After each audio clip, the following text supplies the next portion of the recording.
जनता जनार्दन से बातचीत करते हैं कि जनता क्या कहती है कि वाकई में ही 2024 में क्या ममता कुर्सी पर बैठ पाएंगी। ठीक, चलो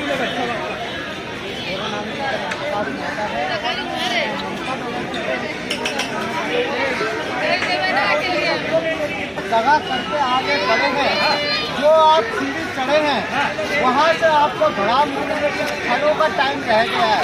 आप ये देख लीजिए, जिन लोगों को लगता है आपने सरकार बनाई है, क्योंकि बिहार की जनता ने आपको नकार दिया, बिहार की जनता ने आपको मेजोरिटी बहुमत नहीं दी।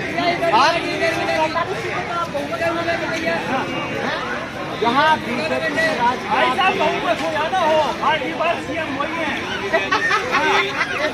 आपकी बात करेंगे, ये सीएम अगली बार देखिएगा घर घर जाएंगे जूते पाएंगे, उनके मुँह पे जूते पड़ने वाले, उनके मुँह पे काली फोट करवा रहे हैं और बना रही है, छोड़ के जा रहे हैं, बड़े बड़े नेता छोड़ के जा रहे हैं। ममता बनर्जी कह रही है कि अखिलेश यादव, हेमंत सोरेन और नीतीश कुमार और ममता बनर्जी एक ऐसा गठबंधन बनाएगा।